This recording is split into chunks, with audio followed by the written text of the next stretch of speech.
Most people think of Singapore today as a glittering, futuristic city, a financial hub where skyscrapers pierce the clouds and everything runs like clockwork. But let me tell you something. Less than 60 years ago, Singapore was actually part of Malaysia. And not just part of it, Singapore was kicked out. Yes, you heard that right. Unlike most nations that fight bloody wars for independence, Singapore was one of the few in modern history to be expelled from a country. In 1965, Malaysia's Prime Minister Tunku Abdul Rahman decided it was better to throw Singapore out than risk the entire federation falling apart. So, how did it all come to this? Why did this marriage between Singapore and Malaysia, once sold as a union of strength, collapse so quickly? And how did a painful divorce end up creating one of the most astonishing success stories of the 20th century? Let's dive into the story of how Singapore left Malaysia and how this breakup reshaped Asia forever. To understand why Singapore left Malaysia, we have to first ask, why did they even come together? Singapore's story before the 1960s was defined by colonial rule. The British had turned it into one of their crown jewels, a bustling trade port connecting east and west. But by the mid-20th century, the winds of change were blowing. Across Asia, colonies were demanding independence, and Singapore was no exception. The problem? Singapore was tiny, resource-poor, and ethnically complex. Its population was majority Chinese, with significant Malay and Indian minorities. British officials feared that if they simply granted Singapore independence, it might collapse, or worse, fall under communist influence. Enter the idea of merger with Malaysia.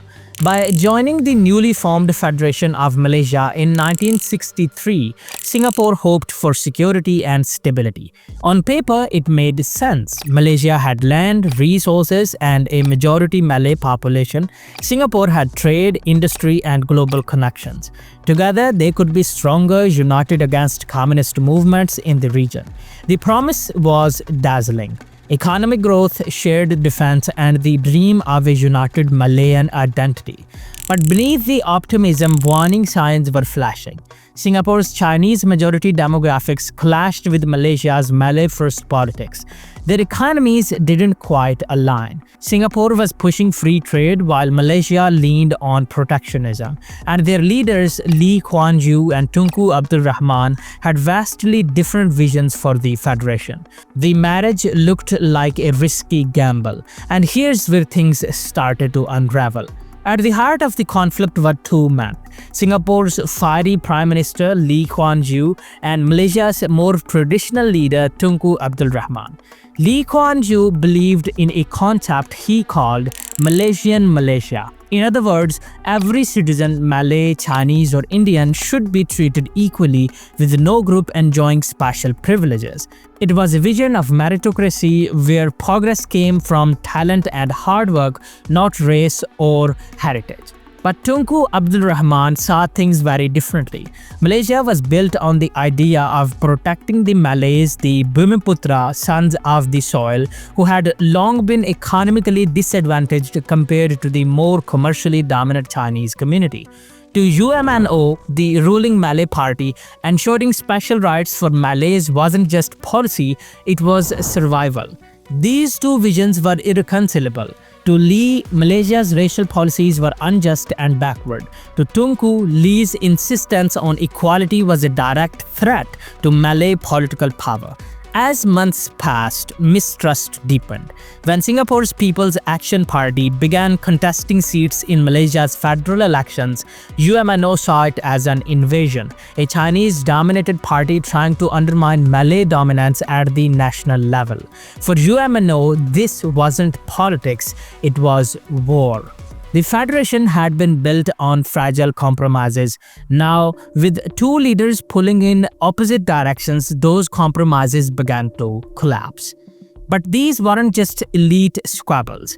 The ideological clash trickled down into everyday life, and soon the cracks widened into open wounds. Economically, Singapore and Malaysia were supposed to complement each other. Instead, they became rivals. Singapore wanted free trade to power its port and industries, while Malaysia pushed tariffs to protect local businesses. Every trade policy became a new source of bitterness. Politically, the battle was even sharper. When the PAP expanded into Malaysia, UMNO saw it as betrayal. Rival newspapers heard accusations, speeches became more toxic, and ordinary people were caught in the middle of a tug of war. And then came the darkest moment, the 1964 race riots in Singapore.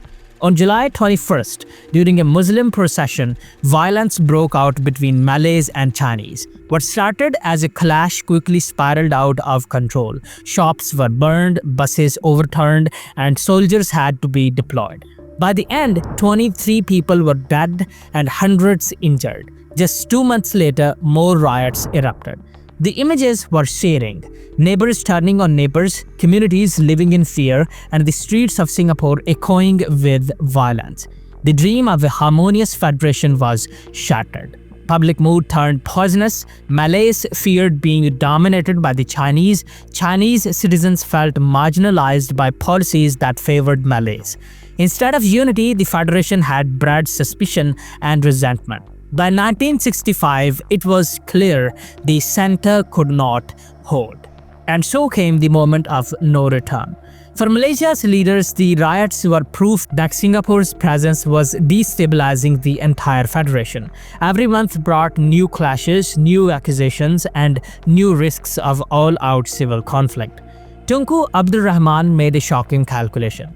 Instead of continuing to fight with Singapore, he decided the only way to save Malaysia was to cut it loose.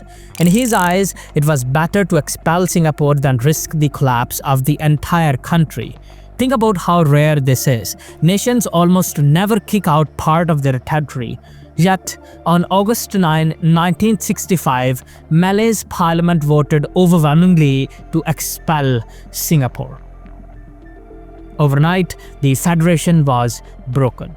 For Lee Kuan Yew, it was devastating. He had fought passionately for merger, believing it was the only way Singapore could survive. Suddenly, the island was alone, tiny, resource-poor, and surrounded by uncertainty. Lee's press conference that day has become one of history's most iconic moments. On live television, he broke down in tears, saying, "For me, it is a moment of anguish. All my life, I believed in merger and unity of the two territories. You know, it's a people connected by geography, economics, and ties of kinship. It was raw, human, and heartbreaking.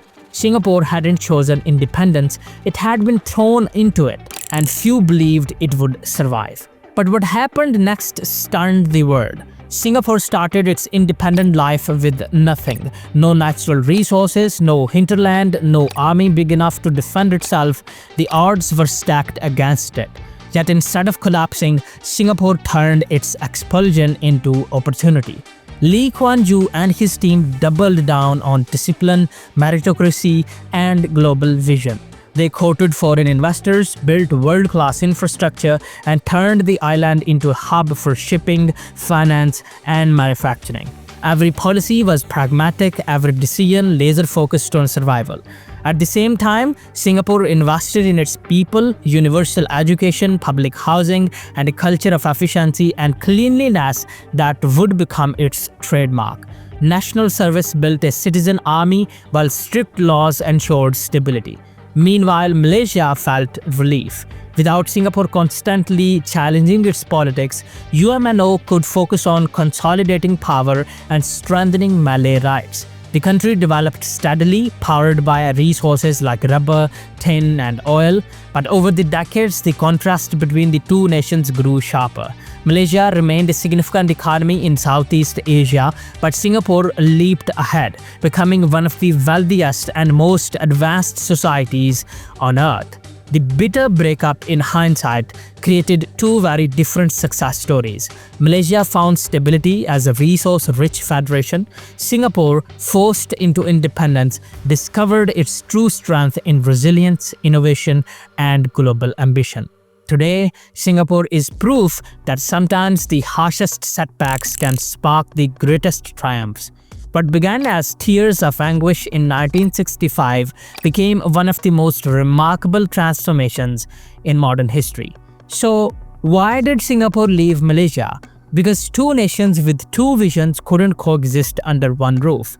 The clash of ideologies, the economic rivalry, and the racial tensions made the marriage impossible. Tunku Abdul Rahman chose separation to save Malaysia, and in doing so, he gave Singapore the toughest challenge of its life. But that's the twist of history.